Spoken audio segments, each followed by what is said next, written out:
Hello and welcome to my channel. My name is Jonathan Cohn, and today I have another edition of all my books. I've been doing a lot of this series. I've been doing about once a month, although sometimes I do a little bit more than that. I've done one for Terry Brooks. I've done one for Timothy Zahn, for Kevin J. Anderson, for Michael Stackpole. I'm getting a lot of authors that I love doing all my books for. And today I thought I would do an all my books for one of my favorites. I'm a longtime reader of this author, John Jackson Miller. John Jackson Miller, who I've interviewed in the past for podcasts. I've also gotten all my books signed by him. I'm a big fan of his.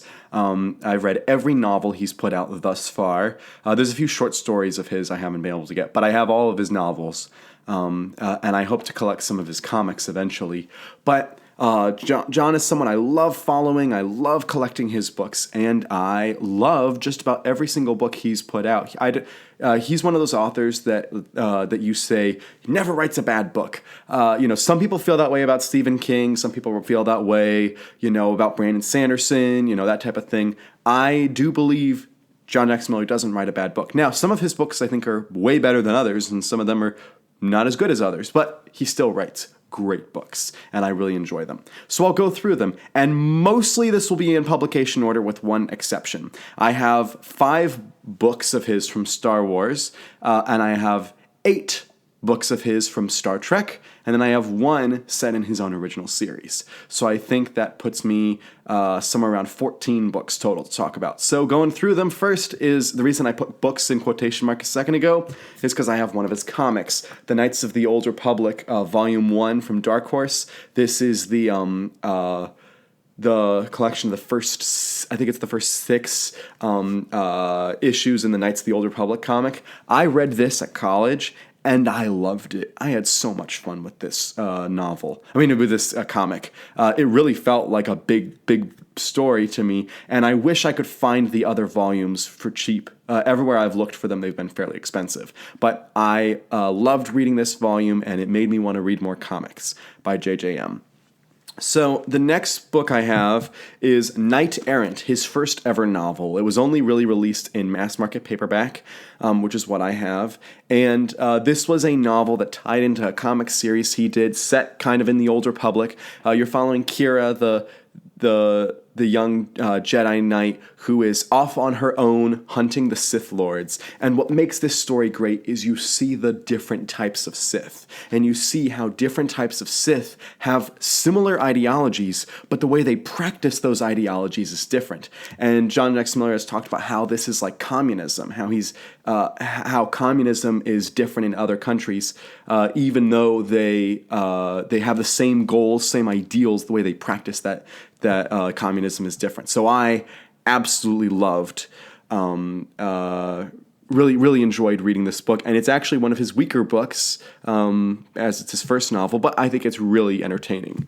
And I believe this was nominated for the Scribe Award, although I'll need to asterisk that because I'm not entirely sure. But next, I have the book, The Lost Tribe of the Sith, The Collected Stories. This is a short story collection, and then there's one novella at the end. And the short stories technically came out before Knight Errant, but the print book of this came out afterwards in 2012, and so I'm putting this second. This book also was it was released as short stories to connect to the Fate of the Jedi series, which I have yet to read and I'm excited to read. And then the novella at the end was released so that they could have a novella for the print collection. It's basically all of these Sith Lords accidentally crash land on a planet, and it's about them basically having to overcome life and take over this planet, kind of, and all the adventures that happen there. And quite funnily, it has some similarities to another John Jackson Miller Star Trek novel that he wrote, which I'll talk about later. Then we have the big one. This is the book that if you've heard of John Jackson Miller, this is probably why you've heard of him. And that is his one and only New York Times best-selling book, which he should have more than one, but it is Kenobi. This was released in 2013, although he had been working on it the idea for several years. This is basically what happened immediately after Revenge of the Sith, what was Kenobi's life like on Tatooine. And this is my favorite media tie-in fiction novel, my favorite Star Wars novel. I've reread this book easily, I want to say like 5 or 6 times. I've loved it that much. I've reread it for podcasts and YouTube videos, and I've reread it for my own personal self. I like rereading it about once a year because it's just an amazing read. And this book, it won the Scribe Award for the best tie-in fiction speculative novel the year it came out, and it beat out Dayton Ward's novel that he wrote, which was From History's Shadow, which was Dayton Ward's best book to date. So it's kind of sad that they had to compete against each other. But this was a fantastic book. If you like this character of Kenobi, if you were disappointed in what the Kenobi series provided, I'd say that this might be well worth it. This is a small scope. Don't think him leaving the planet. This is all set on Tatooine, which is what I would have preferred the story to be. And it's just a delightful, sweet story that will make you laugh, make you cry, make you have every other emotion in between. And it's his only New York Times bestseller. He should have more bestsellers, but he doesn't. His final Star Wars novel, because they haven't invited him back in recent years, is A New Dawn, which came out in 2014. This might be the other reason you've heard of him, is because this was the first canon novel in Star Wars. It is a tie-in to the Rebels TV show featuring Kanan and Hera. And there's a bunch of other original characters that I particularly like from this one. This is a book that it is just a fun adventure and kind of tells the origin of how Kanan and Hera got to working together. And it has actually some clues that were hinted at and paid off in season 4 of Rebels. Although you don't have to have read the book to watch the show, but you feel so much more satisfied having read the book.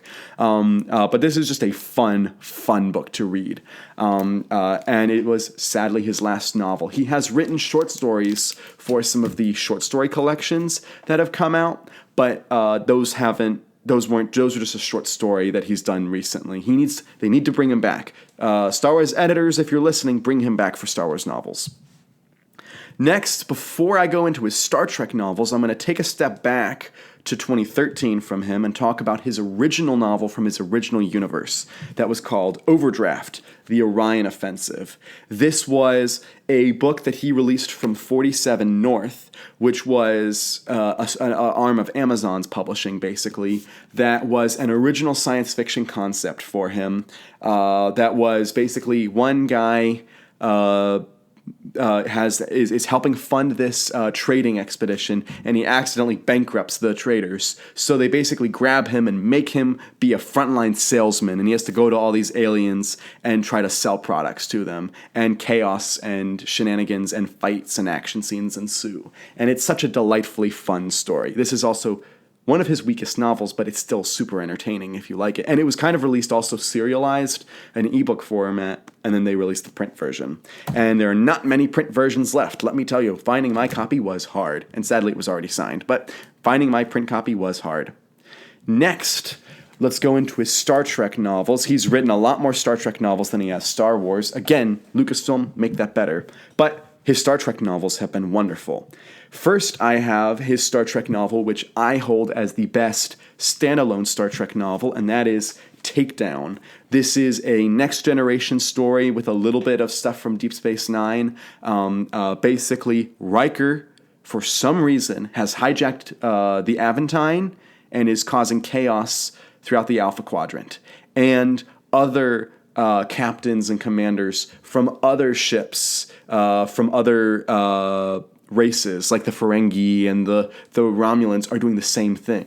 And nobody knows why. And so Picard is sent to chase after Riker and stop him from his craziness.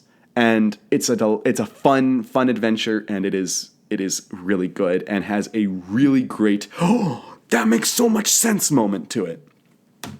Next we have what I think might be as a story, even though Kenobi is my favorite of his novels, as a story, this is my favorite story he's written, and that's the Prey trilogy. You have the first book, Hell's Heart.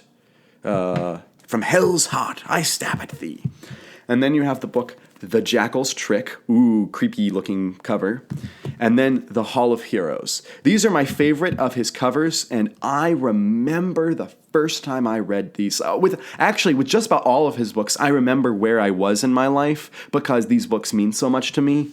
But when I remember what it was like picking up these books because, and I'm going to be totally honest, these were the first Star Trek novels I ever read. I'd watched some episodes of the TV shows, I'd watched some Next Generation, and I'd watched some Voyager. That was it. I was not a big and I'd watched some of the movies, but I was not a big Star Trek fan and was not a Litverse fan. Did not even know that the literary universe was as big and convoluted as it actually is. And so I picked up his Prey trilogy, hoping to find some fun new books from him. And I had no idea what was in stock. This is basically a Klingon from history has returned and has decided that he does not like the Khitomer Accords in the Next Generation era of timeline. And so he wants to destroy the Khitomer Accords so that the Klingons can once again be in a Cold War or even perhaps an actual war against the Federation. And as such, the Enterprise crew and several other crews have to fight against this guy. There's also flashbacks to the Kirk era, where you see this character from the Kirk era, and you see Kirk's issues with this character. And it is a big, huge series. It was written on for the big 50th anniversary, which you can see on the spine here. It was written for the big 50th anniversary line of books, which they only did a handful for. But this book, this whole trilogy, is just superb. Every plot twist, every action sequence, every sad moment, every happy moment, every moment in this trilogy is promised and paid off perfectly. It's just so sweet, it's so epic and huge, and I was just blown away by it. He should do more trilogies because, man, can he pack it in. And there's just I have videos on just about all the books I'm talking about, and I have a dedicated video, a retrospective for this series that's good. I need to do one on spoilers because I reread this series about 2 years ago after the first time I had read it because I wanted to reread it, and I loved it just as much the second time through because it was that good. So next, I'm going into, he took a bit of a hiatus. That trilogy was 2016. He took a hiatus for a couple of years from writing because he was a little bit tired after doing the big trilogy, and I understand why.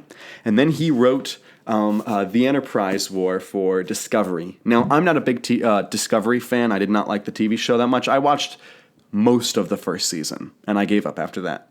But I love John Jackson Miller, so I picked up the book. And I quite liked what he did with this because he's not following the Discovery crew. He's following the Pike and Una and Spock from the Enterprise. And this is basically telling the story of where the Enterprise was during the Klingon War that happens in Season 1 of Discovery. It's an entertaining novel. It's got some great elements to it. But if I'm being perfectly honest, it's his weakest Star Trek novel. But I believe it was nominated for Best Tie-In Novel. I don't believe it won that year, but I believe it was nominated. Then I have a book that I enjoyed a little bit more, Star Trek Dies Standing, which was this was 2019 that this released. This was 2020. And this was a book featuring Emperor Georgiou from Discovery, and she became my favorite character from Discovery after reading this book. Michelle Yeoh, by the way, getting real popular with the awards season. This video will come out after the Oscars, so I don't know whether she's won or not the Oscar, but she's very popular right now.